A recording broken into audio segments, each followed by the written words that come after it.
Airing first on Asheville FM, WSFM LP 103.3 FM, this is The Final Straw, a weekly anarchist and anti-authoritarian radio show broadcasting out of occupied Cherokee land in southern Appalachia. We bring you voices and perspectives from projects and struggles all around the world. This show is brought to you by Firestorm Books and Coffee. Located at 610 Haywood Road, Firestorm Books and Coffee is a worker-owned cooperative in Asheville, specializing in offbeat, underground, and independent literature. You can find a sample of Firestorm's catalog of books and zines, plus a full calendar of events at their website, firestorm.coop. This week on the show, we feature two segments. Maybe we should rename the show Two Segments. First up, an organizer with the Revolutionary Organizing Against Racism, or ROAR Conference, shares perspectives on the upcoming conference, May 18th and 19th, 2019, on stolen Ohlone land in the so-called Bay Area. More info on the conference can be found at roar-conference.com. Then I spoke with journalist and anti-racist activist Spencer Sunshine about various far-right and racist tendencies such as traditionalism and third-positionism in relation to the current landscape of anti-fascist struggle in Turtle Island, and in particular, tendencies suspected in relation to the demolition of a building at the Highlander Education and Research Center in Newmarket, Tennessee at the end of March 2019. More writings from Spencer can be found at spencersunshine.com, at his Fedbook author page, or on Twitter by searching the username @transform6789. Stay tuned to the end of this episode for some announcements and updates. The Final Straw Radio is a proud member of the Channel Zero network of anarchist podcasts. The following is a jingle from another member of the Channel Zero network. The border is not just a wall. It's not just a line on a map. It's a power structure, a system of control. The border does not divide one world from another. There is only one world, and the border is tearing it apart. The Ex-Worker Podcast presents No Wall They Can Build, a guide to borders and migration across North America. A serialized audiobook in 11 chapters released every Wednesday. Tune in at crimethink.com/podcast. And now for some words from anarchist prisoner Sean Swain. What you say, what you say, what you say, what? We're caught like a fly! If we're going to lock people up for the protection of the public, I think we need to start locking up the right people. Instead of locking up the so-called offenders who commit individual crimes, wouldn't it make more sense to lock up those who create all of the crime? Here's what I'm talking about.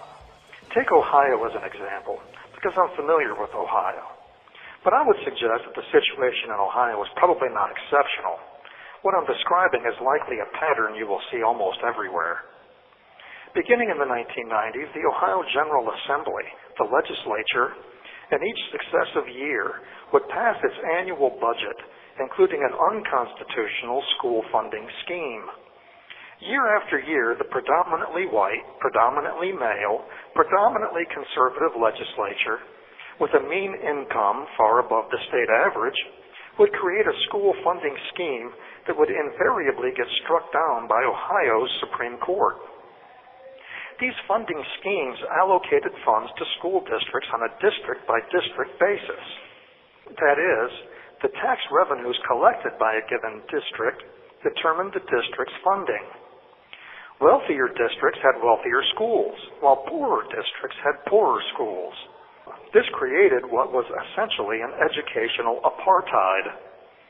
The suburban and rural school districts, which were mostly white, enjoyed exponentially more money per student than the urban and mostly non-white school districts. Suburban and rural kids got new textbooks and computer labs and shiny new schools, while inner-city kids got metal detectors at the exits and used outdated books with pages torn out. Computer labs? Yeah, right. Every year, legislators created this educational apartheid. Every year, litigation challenged it, and sooner or later the courts deemed this scheme unconstitutional. But the following year, they would do it all again anyway. At the same time, the same legislature would fund law enforcement, cops on streets. The highest concentration of cops were allocated to those same areas where schools were woefully underfunded. In contrast, suburban and rural areas had far fewer officers per capita. Now, let's look at this situation with a discerning and prosecutorial eye. What can we say about the motives of the Ohio General Assembly based upon their observable conduct? Well, first of all, we know they were deliberately, year after year, creating areas of educational advantage and disadvantage. And it's probably pretty easy to say that those legislators reasonably knew that educational disadvantage correlated to unemployment and underemployment and economic disadvantage. What I mean is, it's kind of a no-brainer that kids who are denied education are more likely to have a hard time getting a decent job. But we can also easily conclude that the Ohio General Assembly knew that the educational disadvantage they created would also correlate to more crime. How do we know that they knew their funding scheme would lead to higher rates of crime? Easy. By the funding they assigned for law enforcement. The sheer number of cops they put on the streets in those educationally disadvantaged areas tells us that lawmakers fully anticipated the crime waves that their illegal funding schemes would produce. And they kept doing it, year after year after year.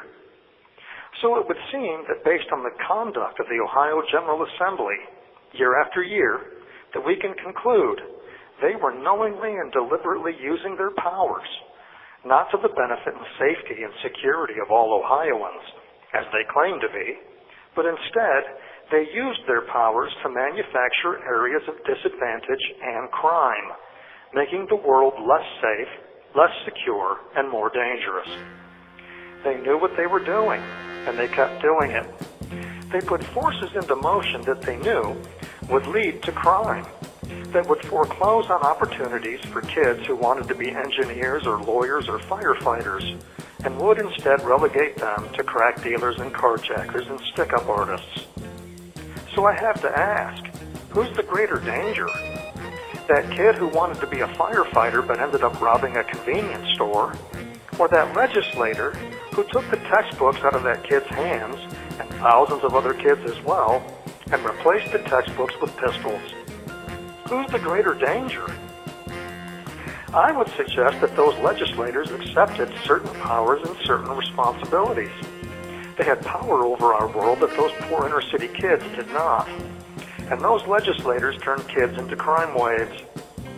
So are we better off if we lock up the kid, the individual criminal, who did what we knew he would do, what he was essentially destined to do, given the forces imposed on him? Or are we better off locking up those conspirators who abused their powers to manufacture the crime wave in the first place?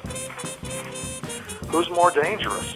The criminal committing the crime, or the criminals manufacturing the crime wave? Year after year after year. I think we're locking up the wrong people. If only we had all those cops stop chasing around inner city kids who'd never learned to read, and instead arrested all those senators and representatives on racketeering charges, we might just be one step closer to the future we all deserve. We won't need to board up a crack house if we just put crime tape around the State House. This is anarchist prisoner Sean Swain from the Super Duper Max in Youngstown, Ohio. If you're taking lawmakers into custody at gunpoint, you are the resistance. You can write to Sean Swain at his new/old address at Sean Swain, number 243-205, Ohio State Penitentiary, 878 Coatesville Hubbard Road, Youngstown, Ohio, 44505. To read more of Sean's writings and keep up on his case, visit seanswain.org.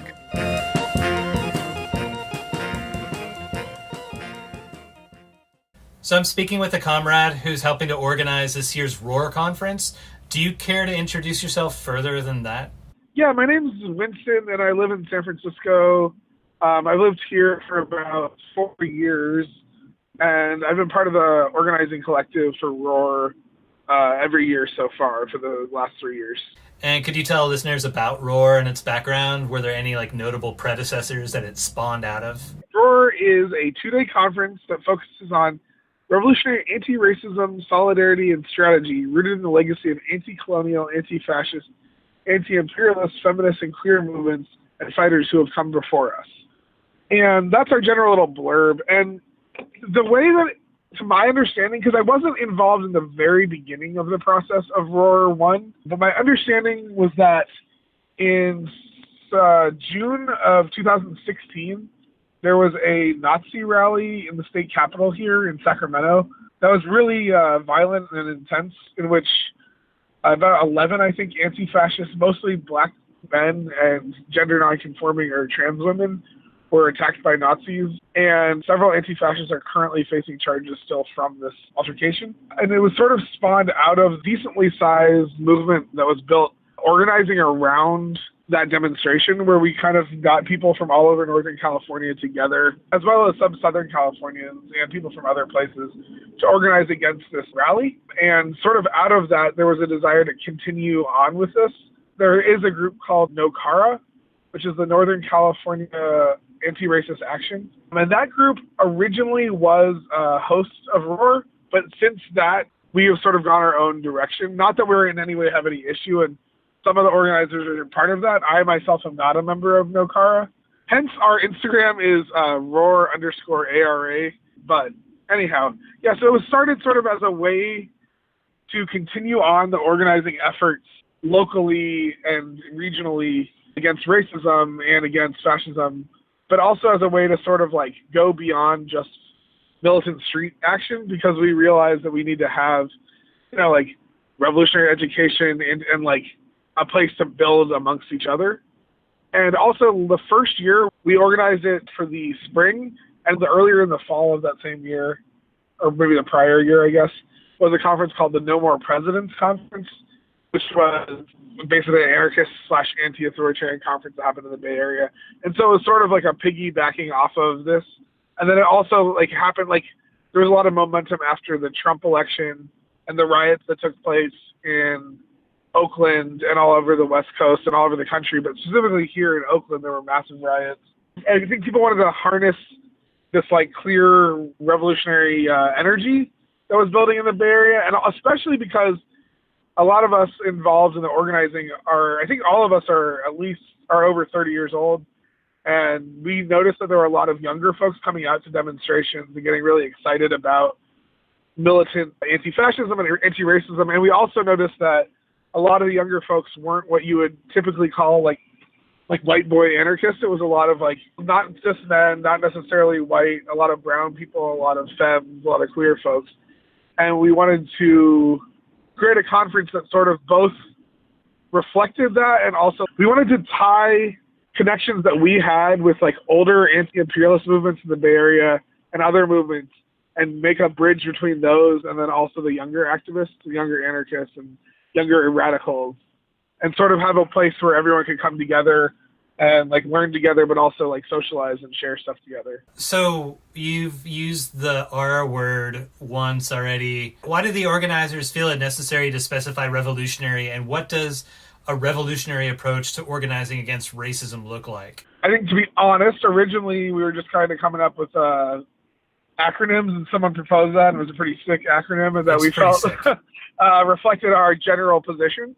And I think the reason why we say revolutionary as opposed to, say, just anti-racism or something, is that especially in the Bay Area, but I think in the country in general, there's this sort of consumerist wokeness that's swept the nation.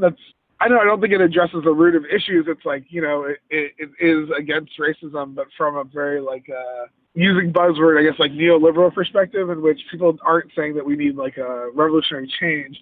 Whereas I think those of us in this collective and a lot of people that we're close to believe that there needs to be revolutionary change and action in order to bring about any kind of anti-racism, but then also that revolutionary action needs to also be actively anti-racist, if that makes sense. For instance, we don't allow any kind of political parties of any kind, not even DSA or any groups like that, to table openly as themselves. For instance, last year DSA wanted to table, and we said that we didn't have political parties or but that we would welcome them to table specific like campaigns they were doing, just so we couldn't table as the SA, and they weren't interested in that and kind of got mad at us. But like we're not vanguardists, although they aren't either. But yeah, we aren't focusing on electoralism or anything like that. We believe in radical revolutionary change. So since it's a revolutionary and anti-fascist conference that's happening, is Refuse Fascism going to be tabling? I don't believe so, no. Okay. So do you all have the details released yet for what the schedule is going to be or what all is going to be going on this year? We don't have the full details released, although I can say that this has historically been the case. I mean, historically it's funny for 3 years, but for the last 3 years, including to this year, it is a 2-day conference. The first day will be in Oakland at the Omni Commons.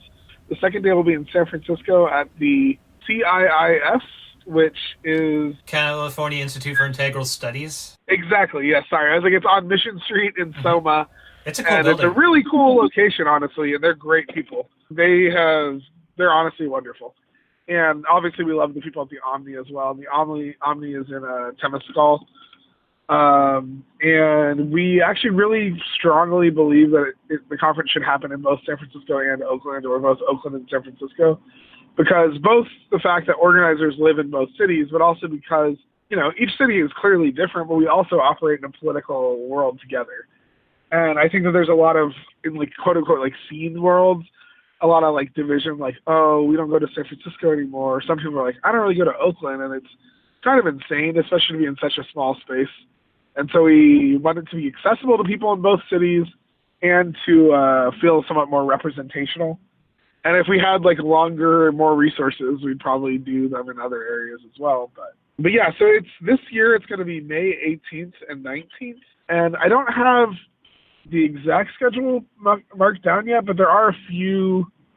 Like this year we're focusing a lot. We have several presenters that are focusing on issues around the migrant caravan and doing solidarity work with migrant caravans, as well as doing solidarity work on the border, and also like from like an autonomous / anti-authoritarian perspective of what's going on in Tijuana. We have a person actually from North Carolina that's going to discuss sort of the ongoing like anti-racist struggles / like reactionary kickbacks that have been going on there in the last couple of years, kind of like focusing on the pulling down of the statue in Durham in 2017, as well as the Silent Sam statue pulled down in last year, and then a lot of the reactionary stuff going on with that, and like updates from there, as well as sort of updates from doing people aid work in the eastern part of the state there. One thing that we're really excited about is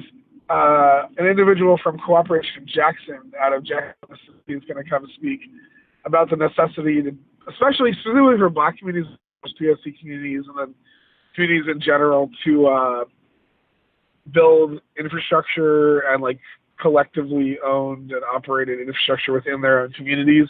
And I think that that's a really exciting thing in general. I think also in the Bay Area recently, I think we've seen kind of like a lull in more like what I would call traditional Bay Area militant street action. And I think that it'd be really great to focus also on positive material building and stuff like that, and being able to have infrastructure and such things in our communities. And there's folks working on projects like that locally. And I think that this would be a great resource, because what they have going on in Mississippi is amazing right now.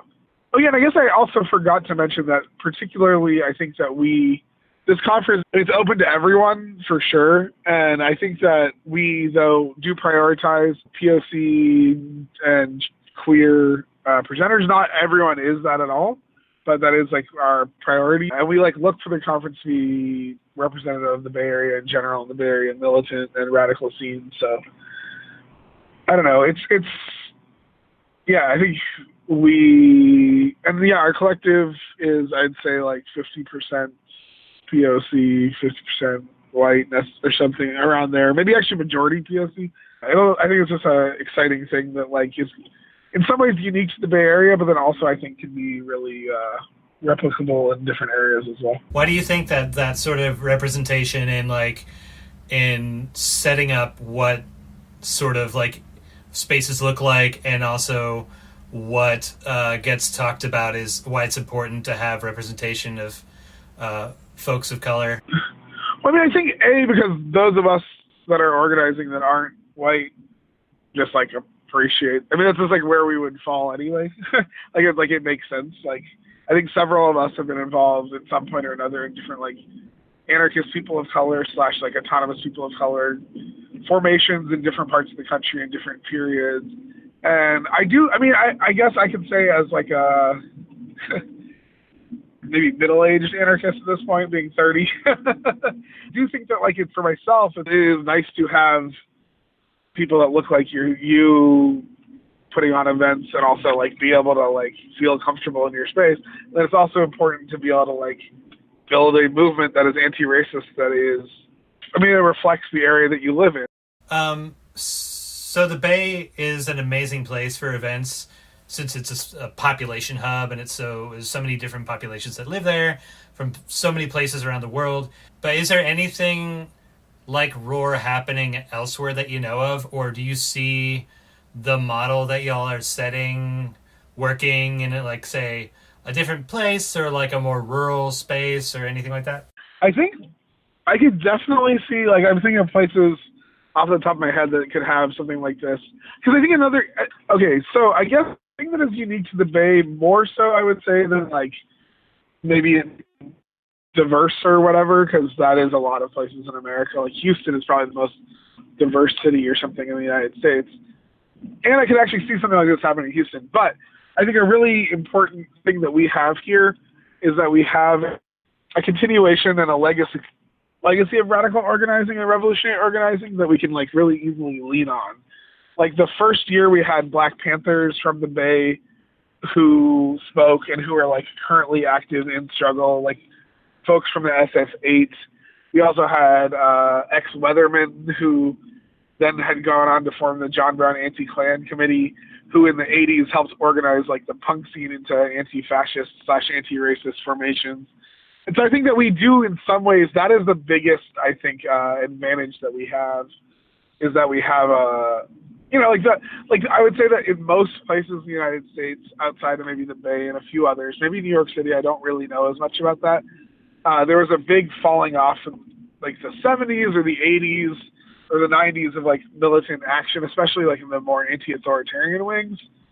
But in the Bay Area, I don't really think there was a period where you can say that, like a long period where you can be like, oh, nothing was happening there. You know, we had the 70s continued on the legacy of the 60s. In the 80s, there were militants like gay and queer activists with ACT UP.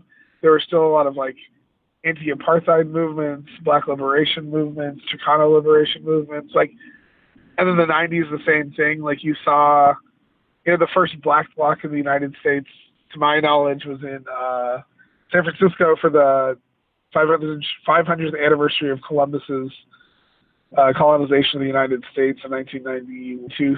I don't know. I guess we just have a long legacy.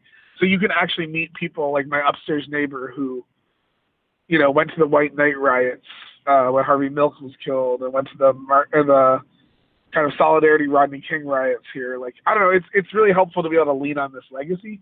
But I do think that this could happen pretty much, not anywhere, but I do think it could happen in cities like Los Angeles, Houston, areas where the like radical scene that I'm aware of, at least, is like, somewhat diverse. And I know that diverse is like kind of like a liberal catch-all term, but it would, I think, be difficult to organize something like this in a place where, everyone is white, just because it would seem a little bit more, or potentially be a little like pandering. But I don't think that's like should dissuade people from doing it. I think it would be really cool. Like I could see like the Triangle in North Carolina organizing something like this. I could see, honestly, Atlanta. I could see, Atlanta for sure. Really, I feel like it could happen anywhere. We actually talked about how we would really like to encourage people to set up things like this. It wouldn't have to be like Roar, East Coast or something like. But if folks wanted that, we would definitely be willing to like help out. And I think that we also had discussion about sort of like, we haven't been able to do this yet, but it is a thing in the future we would like to do, which is like sort of putting on events outside of just the conference, but that are like Roar events, like speaking events or other things, but that's more of a pipe dream just because, as everyone knows, we live in one of the most expensive places in the country, and it's, time is very limited because we all have to work multiple jobs just to barely survive. But yeah, I honestly do think in rural areas it could work too. I'm always impressed with organizers from places that are both rural or just like smaller scenes of anarchists or radicals or whatever, because those folks really got to do the work, like the groundwork of getting people somewhere. You know what I mean? But I do think this could happen in most places. I just think we have a pretty, not easy time, but I think that it's like, I think it speaks to people here easily. Like I talked to a bunch of my coworkers today about different events. They're like, "Oh shit, sign me up, bruh." And I think it's like the zeitgeist here is rather, leans radical anyways. Mm-hmm. Have you noticed any specific outcome from the conference over the last 2 years? Like any projects blossom or any any specific impacts that, that have to let you know that you're having a positive outcome? I feel like there's got to be some more formal stuff, but we've had a few groups that were starting, not that came directly out of Roar, but that were newer and sort of pitched their ideas early on, at our conference, and that's going to happen again this year. And I feel like that, those have gained people and put people in touch with each other in that way. And then also just the, I've met a lot of people through this, which I didn't know before, which seems unreasonable, being a person that's been around for a minute. And I don't know, I have ties to the Bay Area that have gone back my whole life, and I know a lot of folks here, but definitely there are people that I never met that I now I've consider comrades who I met through Roar. And I definitely think that just the social aspect and meeting people has been really good. And also I think that a lot of, I can't really speak to this personally, but it seems like there has been a decent amount of intergenerational building because of it. And that folks that maybe had never met some of the more elders in our movements here were able to do so. And so that was pretty impressive. But that's kind of what I would say for that. That's cool. I guess one of the things that has come out of this is that after the first year, I think we're oh yeah, we need to do this, and we've continued to do that. Which is a weird thing to say, but I think it's a decent group of people that weren't necessarily organizing together beforehand, but now have closer ties. And we've brought more people in over the years, and that's been kind of amazing. Oop. And I think it has spurned, it's not spurned, it's not the right word, but it has developed a bit of cross-bay communication that maybe wasn't happening before as much. That's awesome. Maybe. Well, how can folks keep up on the organizing and get a hold of the schedule when it comes out and all that stuff? Yeah, so our schedule should be out very soon. We're just kind of finalizing a few things. But the best place to check out is Roar, ROAR -conference.com, or our Instagram is at Roar_ARA on Instagram. And that's where we have most of our updates. And unfortunately, we have cut off submissions for proposals. We are still accepting some for vendors if folks feel like coming out to the Bay Area for May 18th through 19th. And we have some really cool vendors. We always have really awesome stuff. One of our organizers does a great job with that. And is really on top of this. Well, Winston, thank you so much for this conversation, all the work that you're doing. Sure, I totally appreciate it, and thanks for having us on the show. And I honestly believe that this kind of thing not only can but should happen in multiple places all over the country. And I do think that we need to think of ourselves and our movements as being anti-racist and revolutionary, because if one doesn't have the other, they're pretty useless. And I think that, especially in the time that we live in right now, there's a lot of ability for the far right to co-opt certain radical movements and radical imagery. And I think that it's important to, stake our claim of revolutionary spaces, revolutionary tactics, and not allow that to happen, and also to not let the soft left also take up too much space and take too many people that would be more attuned to our sort of message. Because, I do think it's important to build a revolutionary base. Three-way fight, comrade. All right. This is The Final Straw, and I'm William. You just heard Winston, an organizer with the May 18th through 19th Revolutionary Organizing Against Racism conference happening in the SF Bay Area. More info coming at roar/conference.com. Next, author and anti-racist activist Spencer Sunshine talks about the recent attack on the Highlander Education and Research Center in Newmarket, Tennessee, and the far-right ideologies of third positionism and traditionalism that influences the likely attackers. So I'm very excited to be joined by Spencer Sunshine. Spencer is a researcher, journalist, activist, and political consultant regarding the far-right movements in the United States. He holds a PhD in sociology and has been an activist for over 25 years. Mr. Sunshine is the lead author of a book-length report, Up in Arms, a guide to Oregon's Patriot Movement, and he is also currently working on 2 books, A History of U.S. Nazism from the 1920s to the present, and A History of Third Position Fascism in the United States. Thank you so much for taking the time to chat, Spencer. Thanks for having me on the show. So, for context, an office building was apparently attacked and destroyed at the historic Highlander Education and Research Center in Newmarket, Tennessee, on March 29, 2019, in the early hours of the morning. Highlander has sat in eastern Tennessee community for over 80 years, continuously serving as a place for nonviolent social and racial justice trainings that have included such notables as MLK Jr., Rosa Parks, and many others. Near the rubble of the timber and concrete building can be seen a hash mark spray painted in the parking lot tarmac. It's a symbol maybe of the Romanian Iron Guard. So that's weird because it's up in the mountains of Tennessee. And I'm wondering if we can chat a little bit about the Traditionalist Workers' Party, which is no longer in existence, and some of the tendencies that it fell within. And since you're writing on third positionism, that seems like pretty good timing for that. Can you talk a little bit about what third positionism is and a little bit about the TWP? Sure. People don't always know a lot about the details of Nazi and fascist organizing, and they are sometimes just look at it as one thing that has no differentiation. Everyone likes Hitler, and they Sieg Heil, and that's it. And actually, there's a lot of different splits. There's a lot of different tendencies. It's just like the left, where you have anarchists and communists arguing over tiny doctrinal points. So one of the main subcurrents of fascism is called third positionism. It started developing in the 1970s.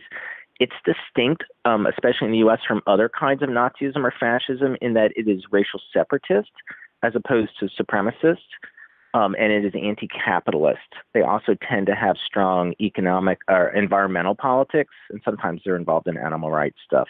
So it's kind of a different tendency than what we might consider the mainstream of neo-Nazism in the U.S. that wants to have like an all-white country and wants to expel black people or commit genocide against Jews. A third positionists tend to want to break part of the country off into an all-white enclave. They tend to want to make alliances with the left, a joint alliance against, capitalism, because they try to cross-recruit from leftists and anarchists because they're anti-capitalist, at least on paper. And they also tend to reach out to non-white revolutionary nationalist groups that are racial separatists. Because their goal is to break off part of the country into an enclave, and so they really also want to encourage other people to do the same thing. So for black people to create sometimes an anti-capitalist black enclave and other groups. So they start organizing instead of if mainstream Nazis might attack black people in the streets and attack leftists, third positionists will actually do the opposite. They'll attempt to reach out to black nationalists, and they'll attempt to cross-recruit from the left. Yeah, that's crazy. I remember hearing about some instance of white supremacists in the U.S. Organizing a conference with Nation of Islam. There's a long history of co-organizing with the Nation of Islam or attempts to coordinate with them. The Nation of Islam was pro-Japanese during World War II. In the 1960s, the leader of the American Nazi Party, George Lincoln Rockwell, met with Elijah Muhammad and the nation. There's a famous photo of the Rockwell and his stormtroopers in uniform in the front row of Elijah Muhammad, a large speech in an auditorium. Tom Metzger, who was a famous neo-Nazi leader in the 80s and 90s, also had meetings with the Nation of Islam. Everyone doesn't realize this, but both Metzger and his group of the White Aryan Resistance, as well as the American Front, who are the oldest national Nazi skinhead group in the U.S., were both third positionists as well. So there is this long, and the Nation of Islam also would parlay with Klan factions. When Malcolm X quit, he actually gave this as one of the reasons for quitting, is that he was very angry that he was appointed the person to go speak to the Klan because he blamed the Klan for murdering his father. So there is a long history of this. It's not all black nationalists, and these things rarely take off as long-term collaborations, but there are these constant attempts, and sometimes on small-scale elements, there is collaboration between black and white separatists in particular. It seems like the kind of thing that could be designed at least to sort of give some credence to the idea of, like we're not supremacists, we believe in separate but equal ethno-states or whatever, and I wonder how much influence that actually has on recruitment. It's definitely a popular talking point. No white supremacists seem to want to admit that they're racist. I mean, I watch incredible videos of guys in a full Klan uniforms telling reporters that they're not racist. So it fits in well in this attempt to deny this, or to be like, oh, we don't hate black people, we just love the white race. But it is different than some other kinds of white supremacist organizing. The more intellectually oriented people tend to gravitate towards it. It tends not to ever be the most popular kind of American fascist groups, tend not to be third positionists, but some of the more intriguing ones are. And it's relevant in particular because the Traditionalist Worker Party, which just folded, were strongly third positionist. If you read their stuff, they wanted a separate white state in the Appalachian areas. They had strong environmental politics. They had this kind of anti-capitalism. I mean, they're for, universal health care and for controlling, markets and for supporting, and it even gets on the anarchist ground here because they're more decentralized than other kinds of fascists. So they would support workers' co-ops and, small-scale local industry.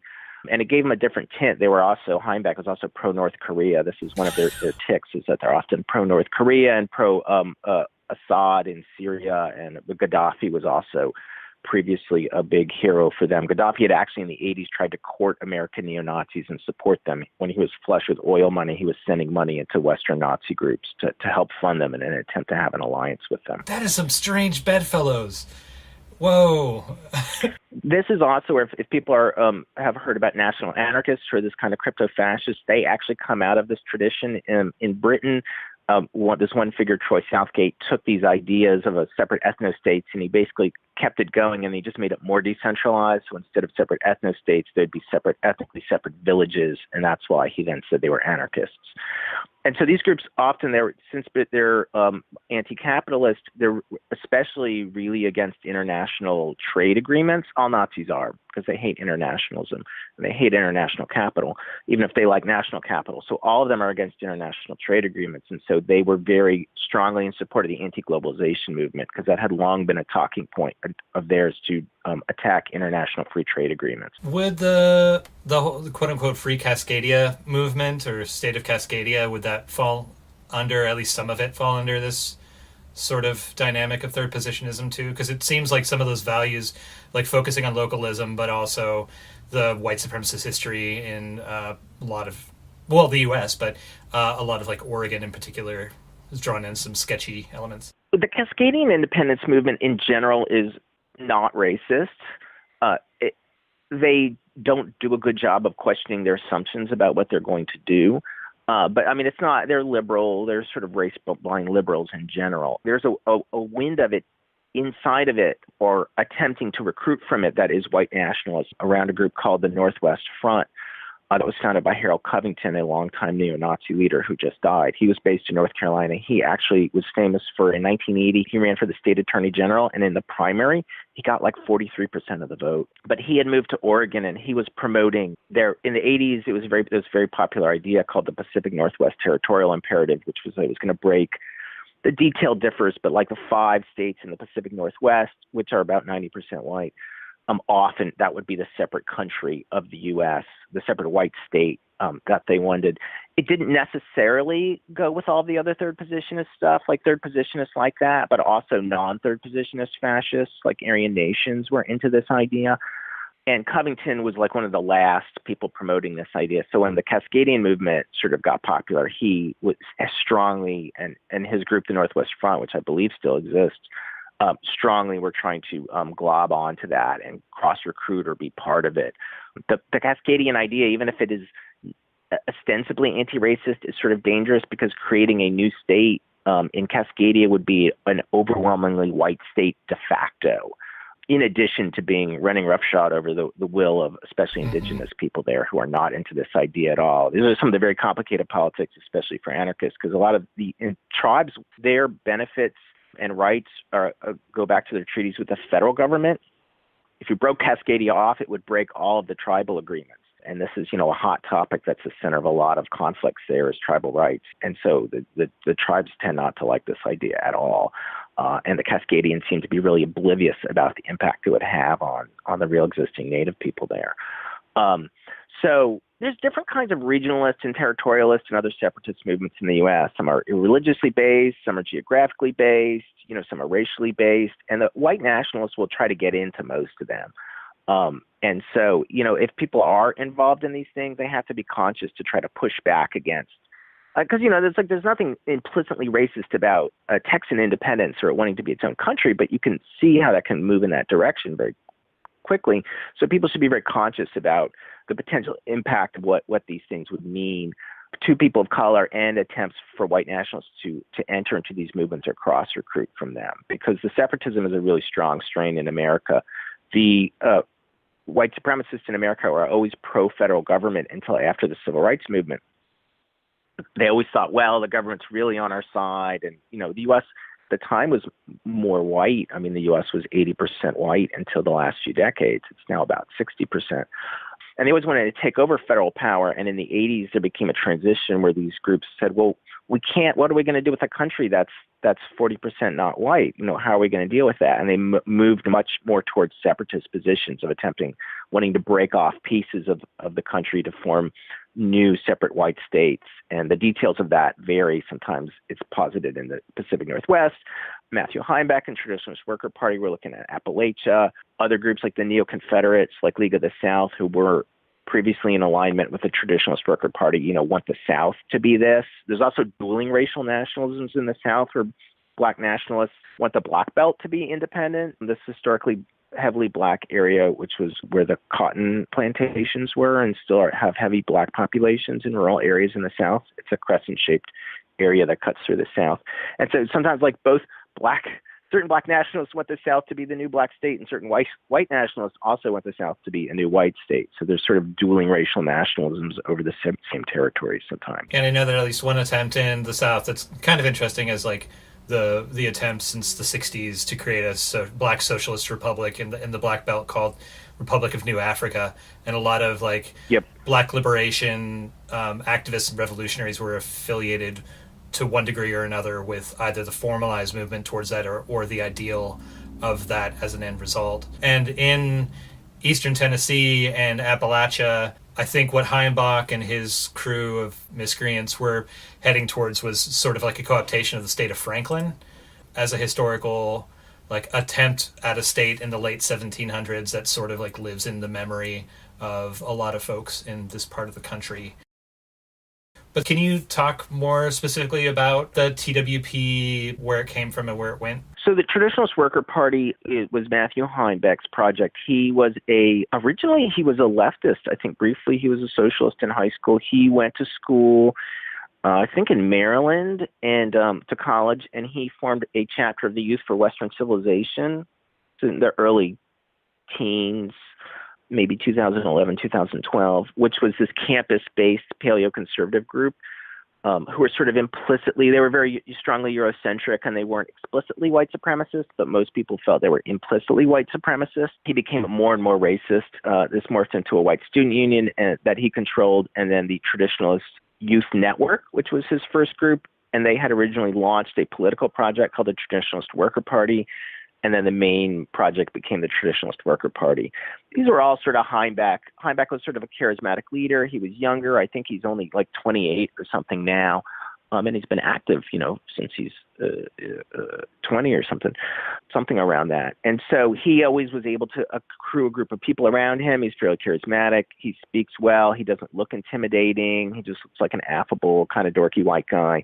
And he's fairly smart. And he had he got interested in third position ideology. And so he had a sort of unusual but internally coherent ideological perspective that made sense to a certain number of people. And he wanted to organize a formal group.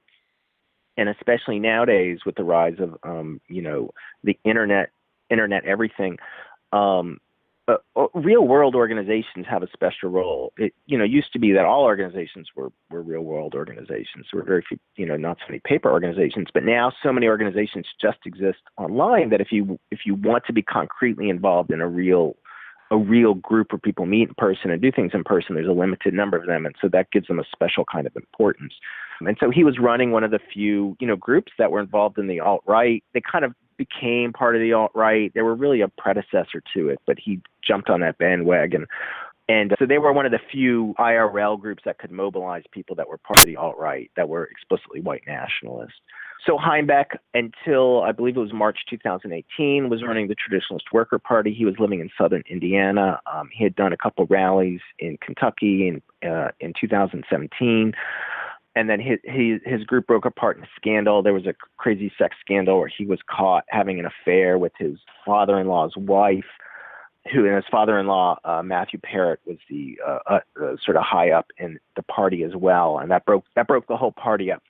Heimbach has now, after he was in kind of disgrace and in hiding for a year, has reemerged and said that he's going to start a new group, apparently with Jeff Shoup from the National Socialist Movement. They had worked together closely. Heimbach had briefly been in the NSM as their director of outreach, but he was kicked out after only a month or two. He had always been close to their leader, Shoup, but apparently the membership of the group didn't like him or didn't like his third positionist politics. Shoup himself left in a scandal. He gave control of his neo-Nazi party to a black man who apparently conned him into thinking that if this guy, James Stern, took control, then they would protect the NSM from legal liability from this lawsuit revolving around Charlottesville. And when Stern took control, he said, well, I'm going to dismantle the group. I'm going to keep the legal rights to it, but I'm going to make it impossible for the group to function. So Shoup resigned, and it looks like Shoup and Heimbach are going to start a new project, although it hasn't been announced yet as such. However, it does look like splinters are happening out of the Traditionalist Worker Party. And one of the ones that has been made public is called the Legion of St. Ambrose. They are being looked at. They are certainly a suspect in the arson at the Highlander Center. They're heavily Christian. They're third positionists as well. They are heavily Christian. Heimbach had been into Eastern Orthodox Christianity. He had a link to Golden Dawn, the Greek neo-Nazi party, and this was one of the things. There's also links with Alexander Dugin in Russia, who's also into Eastern Orthodoxy. Heimbach had been into the Greek Orthodox Church. Legion of St. Ambrose is strongly Christian. Their tagline is traditional Christian fraternity. They have a sort of third positionist politics about a variety of economic things, but they also stress that they support traditional family and sexual values. They want Christian education, and they want to control the culture. They even say, when we come to power, we'll illegalize anti-Christian sentiment in the culture. So this group, they're tied to the Highlander arson potentially because both the TWP and them are using a symbol that looks like a hashtag, but it has 3 lines instead of 2 in each direction. It's called the Triple Cross. And this originated in an old fascist group called the Iron Guard, who were the Romanian, sort of indigenous Romanian fascists in the 30s. Their leader was Codranu, who was assassinated in 1938. Heimbach, there's a famous picture of Heimbach with a Codranu T-shirt, I think in Charlottesville, or in Charlottesville just after the big demonstration. And they were different than other fascist groups in the 30s. They were strongly mystical Christians, which there was actually, as a sort of side note, a group in the U.S. that were mystical Christian fascists in the 30s called the Silver Shirts, whose leader, William Dudley Perry, actually lived in Asheville for a while.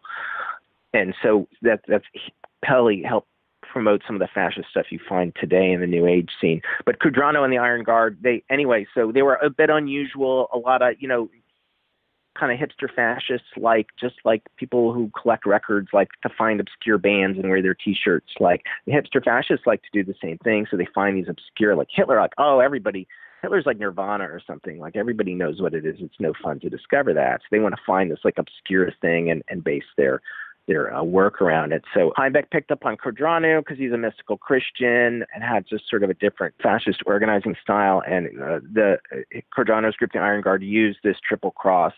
And that is what they found spray painted at the Highlander Center after the arson. If you read when the papers say a white power symbol was found, a white supremacist symbol was found, that's what was found. So people are looking at this Legion of St. Ambrose as a potential, because they also have been known to use this symbol as a potential, their members being potential suspects in this. But this isn't proven, so this is speculative. So would you say Cudrano was the Vaselines of the white nationalist history? I'm just kidding. Sorry, I was trying to make a really bad joke around the Nirvana thing. Oh, yeah. Absolutely. Sorry to the Vaselines. This is The Final Straw, and I'm William. You're listening to Burst's chat with the anti-racist activist and journalist Spencer Sunshine, talking about different strains in today's neo-fascist and far-right movements. I don't know, and you may know more about this, I don't know how big Legion of St. Ambrose in fact is, and I'd hate to platform them or make them seem like they're inherently like a big threat, or that they're having a lot of positive activity and recruiting. I don't want to blow them up or make them feel good about having their name mentioned. But they did ostensibly participate in a Black Bloc march around the University of Tennessee, Knoxville on the same weekend as the destruction of the building at the Highlander Center, with a banner in reaction to a sex positive week that was coming up at UTK, and waving flags of the Knights Templar. Can you talk a little bit about either St. Ambrose as a historical figure or why the anti-sex thing, or where the Knights Templar might fit into their mythology? They are fixating, if you look at their website, they're fixating first and foremost that they're a Christian organization. And so and part of that is that their version of Christianity is very sex negative. It's very much about the traditionalist family. And so they're using this as one of their key organizing ideas, both with the concept of the group and in the issues they're going to engage around. Part of this has to do with splits in the contemporary neo-Nazi and fascist scene in the U.S. over questions of religion. As some people might know, the Atomwaffen Division, who are extremely dangerous neo-Nazi group whose affiliates have killed 5 people in the last 2 years, their leadership are Satanists. They're tied to the Order of Nine Angles, probably one of the most extreme. There's a few different Satanist groups that are pro-Nazi, and they're one of the most extreme ones that are. And so this has sort of promoted some people are kind of reaction inside of the Nazi scene of some people who are emphasizing their Christianity to separate themselves from the Satanists.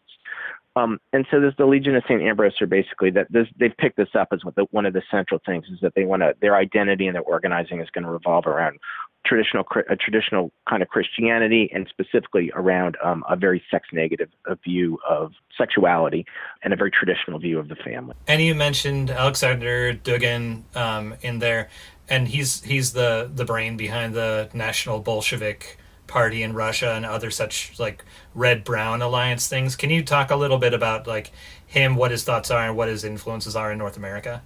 It's a little difficult to see how people are interpreting Dugin. Dugin's a kind of a complicated character. He did co-found the National Bolshevik Party with Edward Limonov, but he split off of them quite a while ago. He has a different ideology called Eurasianism, or it's a kind of Eurasianism. And what he wants is a new kind of Russian empire that would be multiracial and multi-ethnic, because Russia is there's Muslims in Russia. There's all kinds of ethnic groups in Russia. That's why Russia was called the prison house of nations. But he wants it controlled by ethnic Russians. And this is actually more of a kind of typical white supremacy, even than white separatism. But he strongly he's against a U.S.-controlled world. He's strongly anti-imperialist. And so he wants a counter bloc to the U.S. that's controlled by Russia, or a Eurasian empire, which he wants in alliance with Islamist groups like Hezbollah and other groups that oppose the U.S., so like Assad in Syria. He wants them to be a new kind of alliance that's a counterbalance to the U.S., and he wants his Eurasian his desired Eurasian empire is going to be fundamentally Eastern Orthodox Christianity. He's closely tied to the Russian Orthodox Church. So I'm not sure. American white nationalists tend to misuse Dugin because he's not a white nationalist in that same sense, where he doesn't want a homogenous white state or village, but he does want a white-centered, Eurocentric empire that's going to be based on some traditional social values. And that's why Heimbach has looked to Dugin for a long time as an influence. And my understanding is, and not to feed into like Russophobia in general, but that Putin also has a relationship with Dugin? The relationship is overblown. Okay. But yes, at least a number of years ago, there did seem to be some influence of Dugin on the circles around Putin. Russia has a very aggressive foreign policy about seizing territory from neighboring countries and engaging in direct military interventions, and he was acting as an ideologue who would justify these actions. Dugin lost his job as he was a professor, and he was removed from his job, and so he's clearly out of favor. His influence is real, or at least was real in the past on some high-level Russian state circles, but I think is taken out of proportion for what it is. So, switching gears a little bit, the apparent attack at Highlander coincided with 3 arsons of black churches in Louisiana, currently blamed on the white son of a sheriff's deputy named Holden Matthews, as well as the vandalism of the unsung Founders Monument at UNC Chapel Hill, noting the contribution of enslaved people and black workers to the building of the university. The symbol that was found at the Highlander can be linked, as was said, to Romanian Iron Guard and that lineage.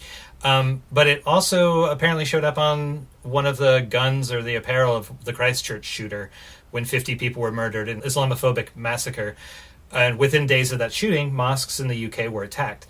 Can you talk a little bit about like virality and the way that these attacks spread, and also I heard interestingly recently that the lone wolf idea might actually be more of a myth that people build than an actual tendency. Okay, there's a bunch of different things here. We'll talk about lone wolves first. In the 80s, there was an idea called leaderless resistance first, then that sort of spun off the lone wolf idea. Leaderless resistance was an essay written by Louis Beam, who was an important white supremacist, white nationalist theoretician. And he was like, white nationalists shouldn't organize in above ground groups. This was at a time that the white nationalist groups were moving into a revolutionary posture and attempting to foment an armed revolution against the U.S. to make a separate white state. And he was concerned, very correctly, with government infiltration and disruption, and that the leaders were going to jail. This happened to Tom Metzger later, where a white power gang that had just met with one of his recruiters killed somebody, and he was successfully sued as being liable for this by the Southern Poverty Law Center. This was the case of Mulugeta Sarah, an Ethiopian immigrant who was killed in Portland in the late 80s. But to get around infiltration and responsibility, Beam started to promote this idea that people should engage in leaderless resistance, that it would either be individuals or cells, and that they would not go to meetings, and they would not otherwise be publicly identified with the white nationalist movement, so act on their own. It was a little unclear about how they would get politicized or how much contact they could have. At one point, it says, BBSs and the internet is just starting to be usable by the larger public. And he's like, at the time, BBSs were like a precursor bulletin to board internet. systems. Like people can bulletin board systems can stay abreast of movement, ideas through the bulletin board systems that are anonymous. So anyway, he promoted this idea as a way for people intentionally who wanted to launch attacks to get around being surveilled at white power events. Other people picked up this idea. So the lone wolf is if one person does this, the leaderless resistance could be a small group of people. Tom Metzger, especially after he was sued, picked up this idea and promoted it, and have others. James Mason, who's one of the main inspirations for the Atomwaffen division, has also promoted this idea. There's very few people who are promoting this idea today as such, as a tactic. But what has happened is there's been a huge rise of murderous attacks that have been by individuals or small groups of people, like 1 to 3 people. And this is the norm now. This is what we saw in the Christchurch massacre, for example, or with Dylan Roof. But the internet's changed all this stuff. And so now we're seeing Dylan Roof being a perfect example of this. He became politicized online. He probably engaged in various discussions with other white nationalists online. His manifesto is, his take on various arguments in the white nationalist milieu about the role of Jews and separatism and all this stuff.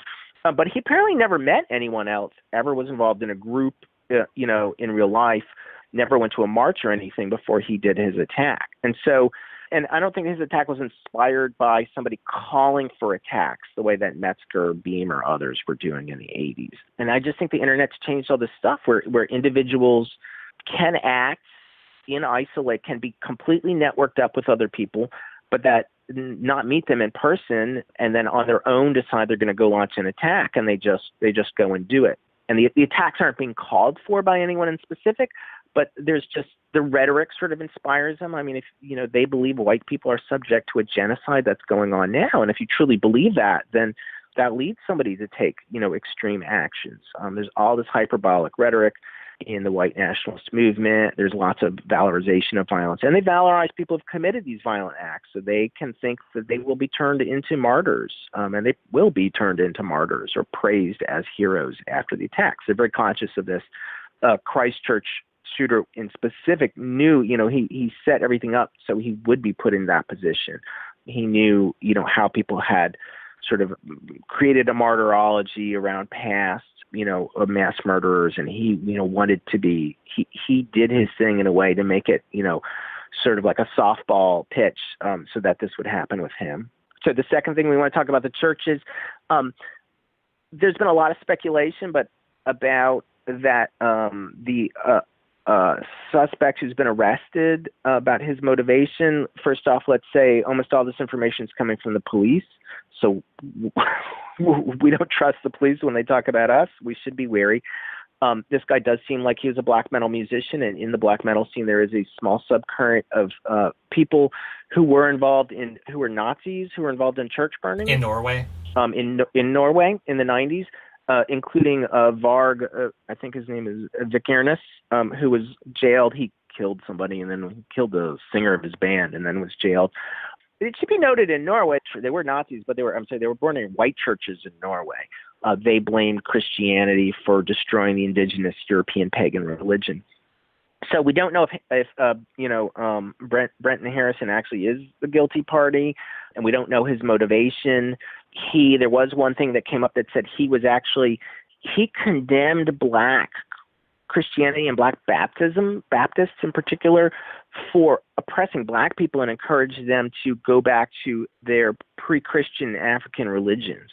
So it could be a very complicated situation about, what that, I know it doesn't, even if he was inspired to do church burnings by this tradition in black metal, it doesn't seem like he was trying to incite racial terror against black people. But this is all speculative at this point, and I think, we should wait and see if there's till more information comes out.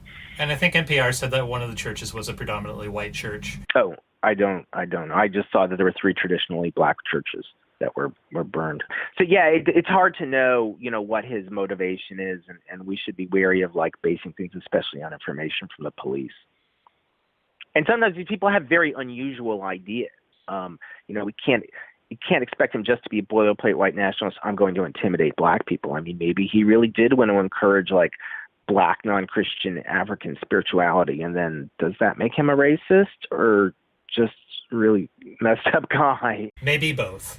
I think it may be, but we don't know. So we should hold off on the spec. It does not. People are saying, oh, he's copying, Varg's church burnings, and I think it's too soon to say that. Yeah, I mean, also the tradition, as I understand it, in Norway, is that those churches were directly built on top of former pagan holy sites or temples, and so it was a way of clearing the ground for a resurgence of those traditional faith places. But anyway, that point taken. It's not a good idea to speculate, and also the police should not be taken without many grains of salt, at least. And some of these ideas are just very complicated and very weird, and they're not always what you think they are, especially this third positionist stuff. They have some really odd, trains of thought that they've gone down.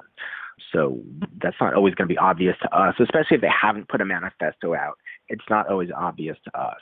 But the Christchurch killer handily did put a manifesto out. He identified as a ethno-nationalist eco-fascist who said ethnic autonomy for all peoples with a focus on the preservation of nature and the natural order was his goal. He says he was a former anarchist before he became an eco-fascist.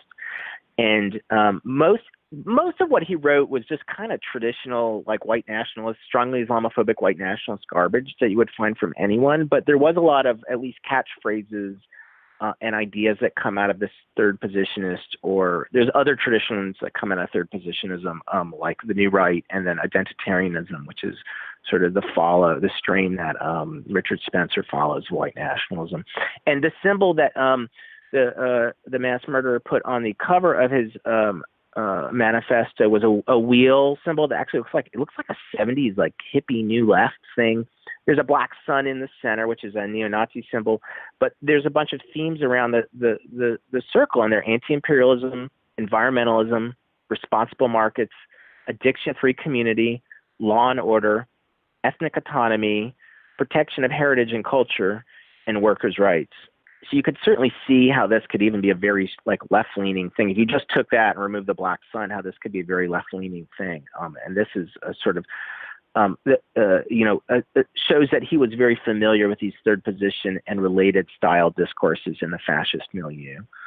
I would like to, if we have the time, at least touch on the eco-fascist and I would assume post-left roots that person had if they came into fascism and eco-fascism from an anarchist perspective, whatever it means to say that you're this thing and then you turned into this other thing. People have all sorts of definitions for their identities. This is The Final Straw, and I'm William. You're listening to Burst's chat with the anti-racist activist and journalist Spencer Sunshine, talking about different strains in today's neo-fascist and far-right movements, in particular the American Identity Movement, which is slated to attend the upcoming Paleoconservative American Renaissance Conference in Berne, Tennessee from May 17th through 19th. But I want to ask a question related to identitarianism, because coming up in Central Tennessee in May, American Renaissance is having a conference, which is paleoconservative, white supremacist gathering. The rebranded Identity Europa, which is now calling itself American Identity Movement, is slated to attend the gathering. Can you talk a little bit about identitarianism and Patrick Casey's American Identity Movement? And does it seem to have legs, or is it just are they just rebranding over and over again because they can't actually grab any footing? I mean, in the big picture, it's just rebranding over and over again on white nationalism. In the details, yeah, there's little differences. The main difference and the main reason of the appeal is just it presents itself differently. They really want a different look than the old bonehead Nazi skinhead subculture and the old Klan thing. They hate the Klan. And so they've adopted this. It became popular in the U.S. as the kind of preppy look with the, with the white tennis shirts, polo shirts. And so, it appeals, it's cast in such basically traditional white nationalist ideas, but it's cast in such a way that you could be a kind of hipster in your early 20s and not feel embarrassed that you were dressing in a style from the 80s or the 1920s. And that's the real innovation and the real appeal, is that it just, looks kind of sharp. It's sort of preppy style look. And, they have a more sophisticated approach in their ideology. So it's not it's ethno-nationalist, and it doesn't condemn other people. It's I'm not a racist. And then they give all these racist ideas. So that's the main innovation of it. There are some smaller ideological differences, but especially when Americans have interpreted this stuff, they lose even some of the distinctness of this from Europe. I mean, this stuff grew out of some European traditions. There was a large French group called Generation Identity that it's from, and identitarianism has been very popular in Europe for a number of years. And so when Americans import this stuff, they tend to graft this sort of more complicated European stuff on just the traditional American white nationalism, because Americans have a very different racial identity than Europeans do. I mean, in America, we have this concept of being white, and it does exist in Europe, but they really see themselves as different by nation. The French, that the fascist groups in Europe are we're French fascists, and we're against, the Germans. The French are against the Germans. They really distinguish themselves by country, and they don't have this the way that the function of the category of white works here doesn't work the same way there. And there seems to be like a different, or like a specific class identity that's attached to people taking on the identitarian approach in the United States. Yes, they have strongly portrayed themselves as sort of like almost prep school, upper middle class, upper class kind of people, which is a new kind of thing for American white nationalists who often, if not, there's, the stereotype of them being rural poor. And there are, rural working class white people who are part of these movements, but it's always been a cross-class movement. But in general, when they do portray themselves, try to portray themselves as everyday, normal, middle-class people. And this is almost this like prep school kind of image. So to bring up a different, another direction that these people come from sometimes, in the so-called southeast of the U.S., a lot of the racists to engage with are neo-Confederates. Mm-hmm. And I know you're up in New York, but have experience being from the South. Do you see the fusion that third positionists engage, like jiving with neo-Confederate stuff, or are they just trying to subsist side by side? It's kind of complicated. They're really coming out of very different lineages. It's true, though, that Matthew Heimbach of the Traditionalist Worker Party was, a member and close to the leadership of the League of the South, who are the main openly white nationalists, neo-Confederate group. There are also neo-Confederates who say they're not racist, but, they will accept people of color in their ranks, unlike, say, the League of the South is. So there is a sort of mutual interest around the idea of separatism, but they don't quite jive together very well. I mean, any time that the focus of white nationalists moves to separatism, you'll see the different pieces, even if they're different otherwise, start to commingle and talk to each other. Like Tom Metzger used to work with Aryan Nations. Metzger was a third positionist. Aryan Nations were like super into like, American capitalism and like against, the federal government. They had diametrically opposite positions about the environment. Aryan Nation was like pro-logging in the timber wars on the West Coast in the 80s and 90s, and Tom Metzger's war tried to make links with Earth First.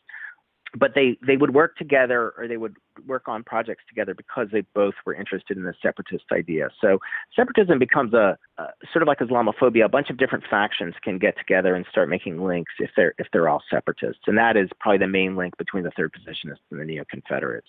Because otherwise the third positionists tend to be very Eurocentric, like focused towards Europe itself and more interested in maybe like avant-garde art stuff. And neo-Confederates tend to be like, really focused on the United States and the Southern traditions and like really not be against this kind of stuff. They want what they view as traditional white Southern folkways. Like the lineage, specifically hearkening to the lineage of white settler colonialism in the U.S. context. Yep. Totally flipping into another direction. Can you talk a little bit about the trajectories that you've witnessed or come across between anarchists and ecofascism? This is an anarchist radio show. The hosts have anti-civilization tendencies, and this is a scary thing that like I at least have seen come up at different times. So, for instance, like Troy Southgate, who you brought up, was involved in Green Anarchism Journal.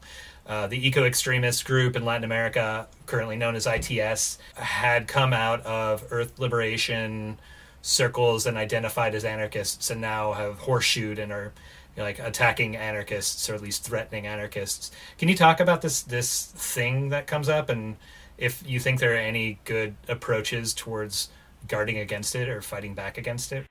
Yeah, I unfortunately can. I actually became, although I worked with an anti-Klan, anti-Nazi group in the early 90s, I became involved in doing this work again around 2005 when I found I was writing about the theoretical. I did my dissertation about post-1960 U.S. anarchist theory, and I was, exploring more in depth the different anarchist strains, and I found this thing called national anarchism, and I got on their listserv, and I found out that a former editor of Green Anarchy, of the Eugene, Oregon-based Green Anarchy magazine, that John Zerzan was one of the editors of, had converted to national anarchism, which is a crypto-fascist strain, and then had written a letter. He bragged on this listserv. He wrote a letter to Green Anarchy promoting national anarchism.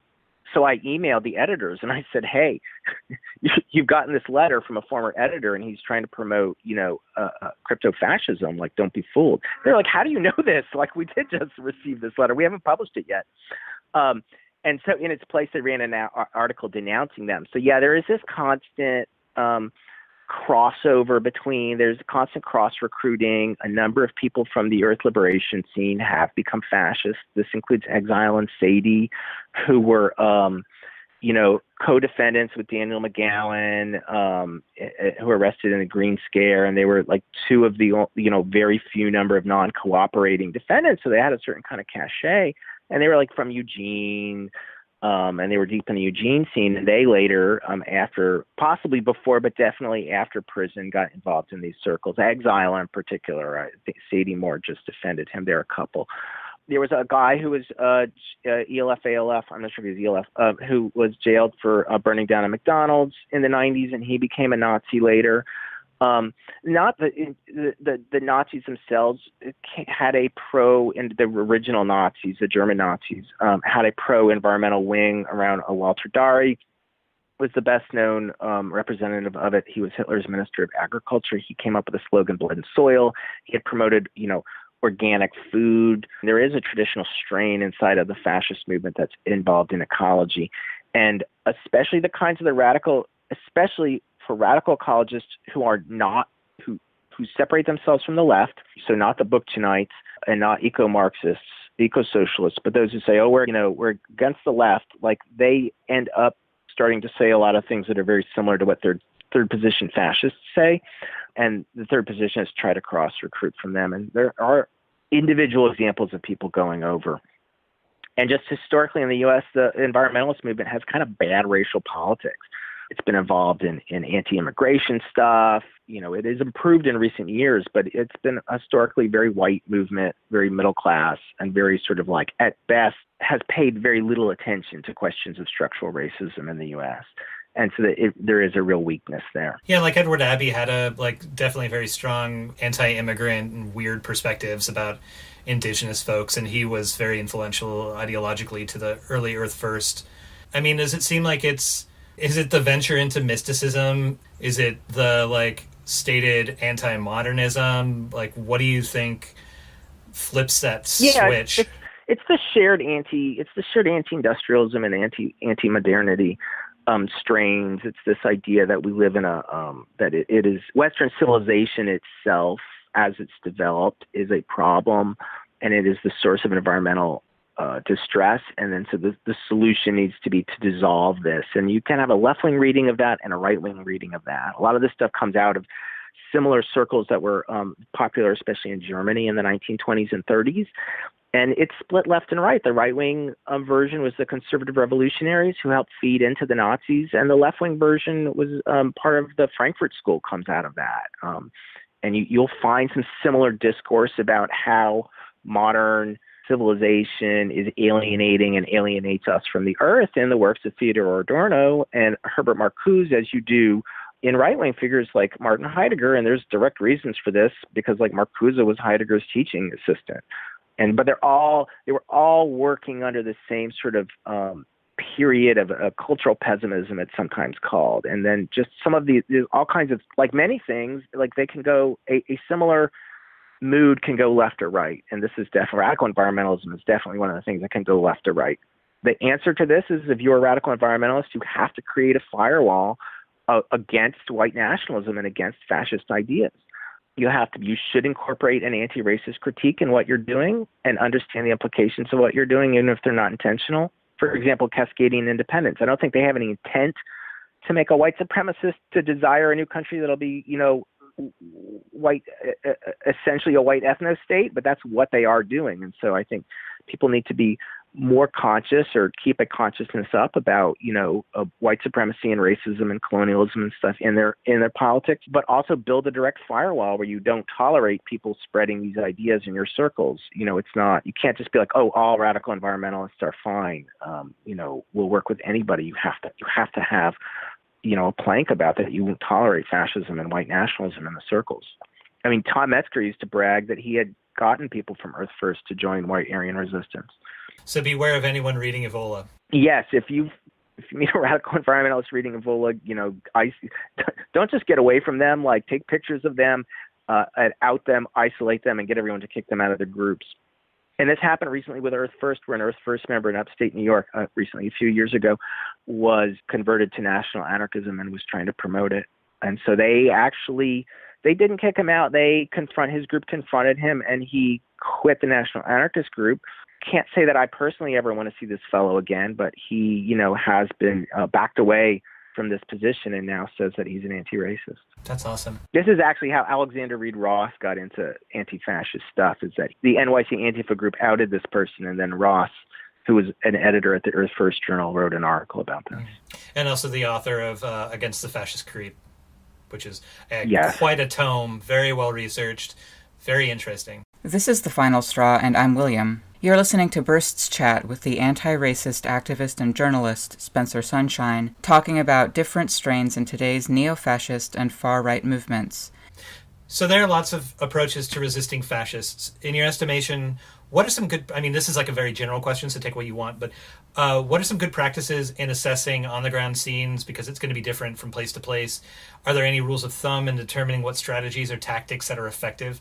And as general as a question as this is, do you see any models currently being engaged in that are more effectively rolling back fascist creeps than others? So I wrote a guide that's available online for free called 40 Ways to Fight Nazis.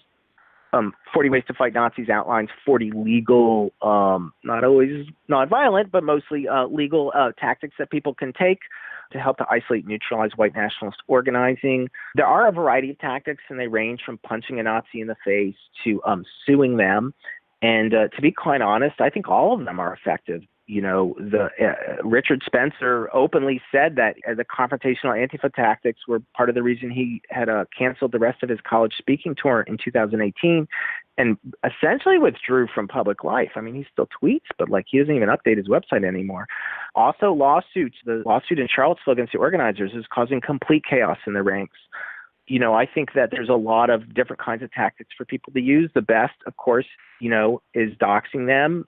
There is still a taboo against being a white nationalist in society. And when you find their activists and organizers, to identify them and out them and get them fired from jobs and get them isolated from their peers, as well as deplatforming is very important. You have to have resources to run political movements, and taking the resources away from them is a very powerful thing.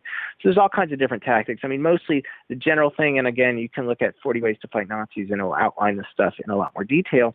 You want to identify their organizers, you want to identify their organizing structure and their infrastructure, and you want to try to target and isolate it as much as possible. You basically want to kind of choke the movement out. And this can be done in a variety of different ways, depending on your own politics. I talk to different people, so some people will work with police, some people won't. Sometimes these are sticky issues, like if a random person of color is the victim of a violent attack and they want to go to the police, that's their choice, I think. But other, certain anarchists may not want to do that at all, and that's their choice too. So there's different kinds of tactics that people may take, also based on their own politics. What happens when doxing doesn't work? I'm wondering, as far as I can tell from what I've read, the main organizers in Knoxville, for instance, who are maybe affiliated with this Legion of St. Ambrose, have been doxed profoundly. They're just their pictures are out there. They kind of don't give a shit. So, do you just do further doxing and pressure on the outside, keep them from actually gaining more recruits, or is it just a continued... I wonder what the next steps might be in that sort of situation. Well, this does happen. The core organizers, of course, people who are public, doxing them doesn't do anything, and might have, for core organizers, might actually make them become, dig their heels in and become more committed to their politics. Doxing works the best with people who are just entering the movements, who aren't committed, who don't want to get, when they realize there's going to be real world implications. As Daryl Lamont Jenkins from One People's Project says, hate has consequences. And then when people aren't so attached, realize there's going to be real consequences on their lives, they tend to run away as fast as they can when they realize it's going to ruin their careers and ruin their relationships and all kinds of stuff. But yeah, for the inner circles, the hardened cadres of white nationalists, the doxing isn't going to stop them. But it makes it public who they are, and then you want to isolate them. Yeah. The doxing isn't for them. It's not for Richard Spencer. It's to isolate people who might want to follow him, and then, you've already established your baseline about that this person is a white nationalist, and then you target the people around them, and you want to keep them in a corner of the room. Even the most aggressive anti-fascists they're not killing Nazis. Yeah. Anti-fascists are not ending the white nationalist movement through violence. They're just containing it. And so you can contain it through violent and nonviolent means. And so the point is, for some of these people, you want to paint them in the corner and keep them in the corner. It's not for them so much as anyone who might be attached to them. And I guess that also keeps, to a degree, like, the communities safe in the knowledge that, like, they get burned into their head, like, oh, that jerk who's sitting at the cafe right now, that person wants my people dead, or people who look like me, or people who love people that, whatever. Yeah. Okay. Doxing is a good way to bring these issues up in communities, to show to other people in the communities that there is active white nationalist organizing, that there's often this sort of myth about white nationalists. Oh, Nazis, they're everyday people. I mean, they're everyday white people mostly. There was a famous article in the New York Times about a member of the Traditionalist Worker Party, and they were like, oh, but he's just like such a normal white middle class guy. And you're like, yeah, I mean, that's what people should know, is that a lot of white nationalists are people who are just people we may interact with in our everyday. There's not a lot of them, but they're a cross-class group, obviously white people, but other than that, they come from all walks of life. A lot of them, they're not all, kind of kooks. A lot of them are fairly well adjusted socially, and they may be just like people you grew up with. They may be people you grew up with. They were people I grew up with, and so there needs to be this sort of consciousness too about it. So the doxing does help bring it up as a sort of public issue. The normal everyday white people. It's funny how people have trouble wrapping their heads around when the Nazis aren't white. Like, there was a local anti-racist group called Asheville Anti-Racism doxed a former TWP named Cesar Armando Arvelo Santos, and like he's Latinx, like, and Italian, but it's it's just an interesting, like, dialogue to have to be like, actually, yeah, this person has rune tattoos and was a part of the Shield Wall at Charlottesville in 2017, and definitely believes in, like, ethnic separation, and is mostly unified with TWP apparently by a hatred of communists. So there's two different things that go on. We've dealt with this many times over. In fact, there was a black spy for the National Socialist Movement. Dominican? Yes, he's a black Dominican who was outed. So two things go on. One, there's people who have mixed racial backgrounds who basically pass as white or are as accepted as white, and I think this was the case with Cesar. And there's many cases of this, of Nazi organizers being outed as having usually mixed racial backgrounds, or Jewish backgrounds sometimes. The famous case being Daniel Burroughs, who the movie The Believer is about, who's in the American Nazi Party. And so there's these people on one hand, and there's basically sort of, as far as I've understood, I've talked to some formers, people who've left the white power movement, and they've said that basically as long as people look white, they're just a sort of like, and they're really they are politically reliable, just to let it go. Probably just because there's so few people who want to, join the white nationalist movement.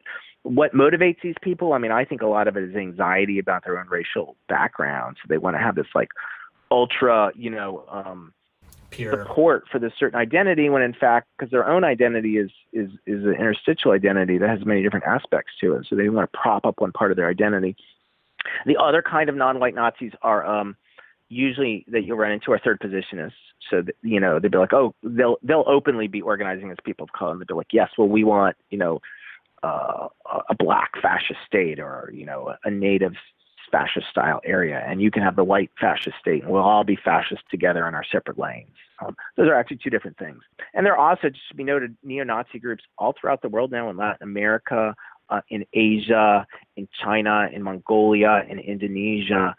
Very strange politics of that, where you get, like, there's, like, in Bogota, Colombia, there's a Blood and Honor chapter. Blood and Honor, a Nazi skinhead group, comes out as a Screwdriver. And so what does it mean to be a Nazi skinhead in Bogota? You see these people are holding Blood and Honor, banners, and they're violent boneheads, but they're not white in the way that we think of white people.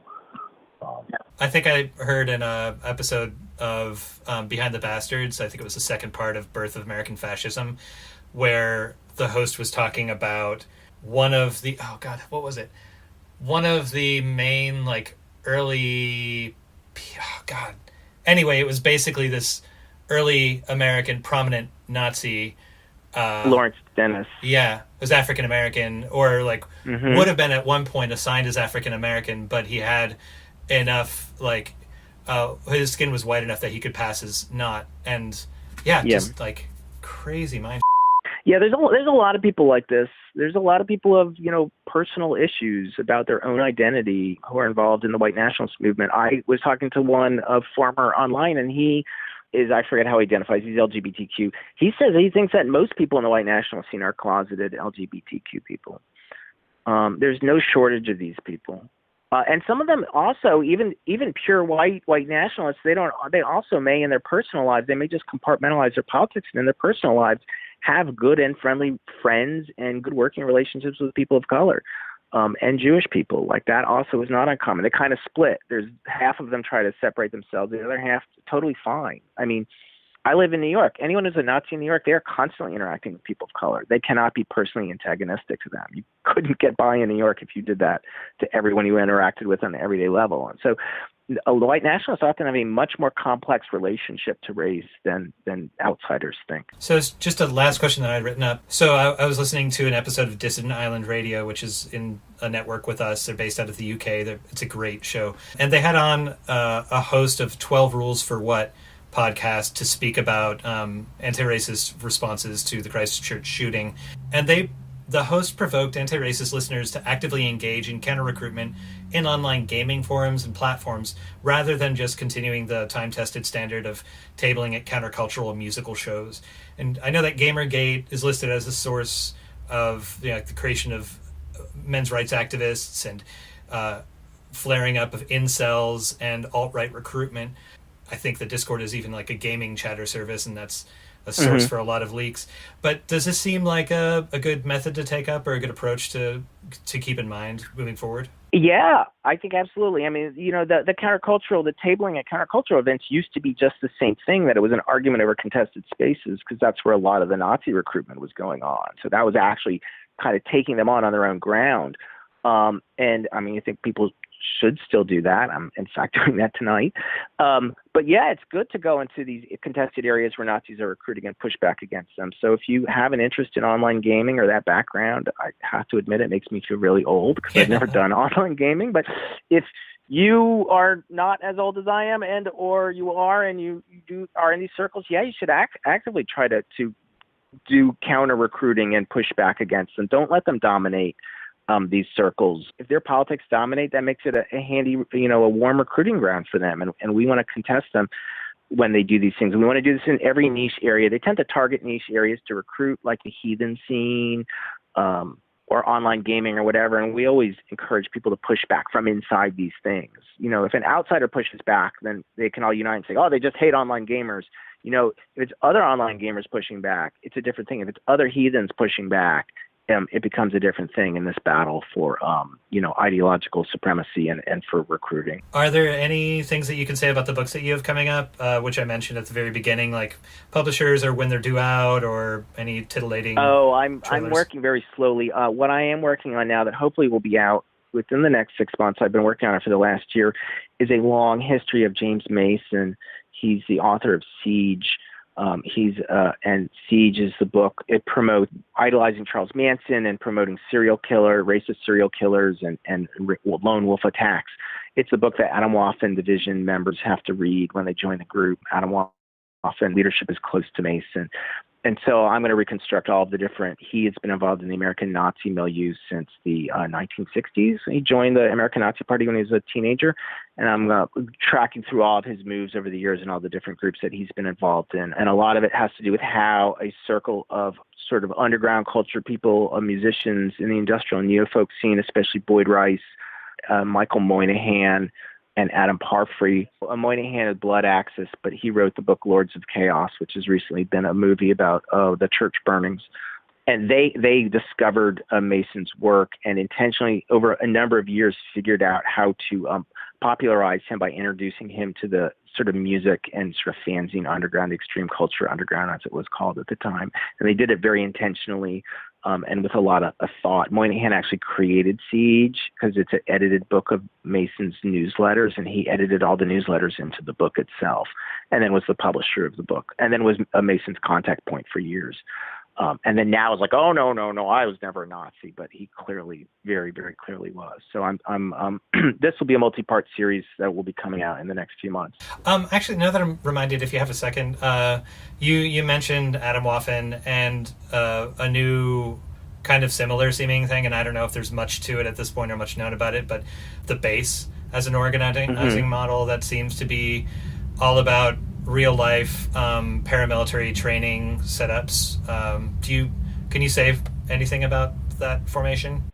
People need to or should be aware that just like the anarchist scene, there's different kinds of anarchists. There's very moderate ones, and there's on one hand you have real block types. On the other hand you have people who are I don't know that much different from DSA members. Other than they don't have a leader. The Nazi scene is also split. They have a really militant, armed resistance edge and the mainstreamers. And so there are groups like Adam Waffen and the Base who basically are online groups. It's younger people in their early 20s, and they are networking together online and then meeting together for paramilitary training. And that has become a much more common thing. This has always happened in the Nazi scene. Just the way it's being done is different, but it is certainly ongoing now. And I think a lot of us are afraid with the alt-right has pretty much been cornered, like their moment of expansion is over. They've been cornered. They're still constantly losing platforms that the remaining adherents who've entered the movement are going to enter into a string of attacks. That seems to be what the Christchurch massacre wanted to help inspire, was a version of and wanted to help inspire. And we are worried that the people who've become recently politicized and joined this movement, feeling frustrated that their movement isn't expanding, are going to go lashing out against people, and that could be very dangerous. Well, where can people find your writing moving forward, and how can, do you want to say your Twitter handle and all that jazz? Yep, I'm on Twitter at Transform6789. I'm on Facebook. I have an author page at Spencer Sunshine, and I have a blog. My writings are all up on my blog at spencersunshine.com. I put out a report a couple of years ago called Up in Arms. It's a book-length report about the militia movement in Oregon, if you want to learn about militias, and I write a lot about contemporary fascist organizing and third positionists in particular. Well, despite the content of this conversation, it's been a real pleasure talking to you. And moving forward, good luck, solidarity. All right. Thank you very much for having me on the show. Listeners in the Asheville area, on Monday, April 15th, there will be a demonstration in front of the Federal Building at 151 Patton Avenue in downtown at 5 p.m. to mark the year anniversary of the 2018 ICE raids against our communities. The demo will be organized by CIMA, or Compañeros Inmigrantes de las Montañas en Acción, and will focus on the continued danger faced by our undocumented loved ones, friends, and families. This is also in opposition to HB 370, currently in process at the state level in North Carolina, that would force collaboration between sheriff departments and immigration and customs enforcement pigs. CIMA urges people to show up in force. On Friday, April 12th at 8 p.m., there was a ruckus noise demo outside the Dekalb County Jail, where prisoners had been able to get out word of physical violence out of the view of cameras by guards, black mold conditions, and more against the mostly indigent, mostly POC prisoner population in this Atlanta, Georgia jail. You can hear an interview with the mother of two of the prisoners mistreated in that jail who got the word out about conditions on IGD's This Is America, number 68, from April 12, 2019. At the noise demo, at least 2 people were arrested, and there's a fundraiser up to help cover legal costs. You can find that fundraiser and kick in by visiting atlsolidarity.org. Also be aware that on Saturday, April 27th at show o'clock at the Bottle Shop next to Firestorm Books, Blue Ridge ABC will be hosting a benefit for Black Mama bailout efforts organized by Southerners on New Ground. The show will feature performances by Xor, Kangarot, Nomadic War Machine, and other artists. And you can check out the flyer and more info up at brabc.blackblogs.org. Dear listener, if you're hearing this show for free, good. That's exactly how we want it, and that's how it's always going to be. If, however, you have a few extra bucks to spend on helping us create this weekly anarchist and anti-authoritarian content, They would be much appreciated. Money is a super unfortunate construct, both made by and made more real by capitalism and class society. You can make monthly or one-time donations of any amount of these constructs, and believe me, any amount greatly helps, by following the links up at thefinalstrawradio.noblogs.org/donate, at which place you can also see a bunch of shiny swag for sale, including but not limited to t-shirts emblazoned with our show logo. Keep your eyes peeled for more sticker designs in the near future. Finally, thanks a million to all of those who have donated so far. Your support in this way is truly cherished and appreciated. This is The Final Straw, and I'm William Goodenough. The show will later be archived at thefinalstrawradio.noblogs.org, and you can email us with questions or suggestions at thefinalstrawradio@riseup.net or thefinalstrawradio@protonmail.com. If you'd like to use any episode for your project or radio show, feel free to do so. Just send us an email to let us know. If you care to, you can send us letters at The Final Straw, P.O. Box 6004, Asheville, North Carolina, 28816.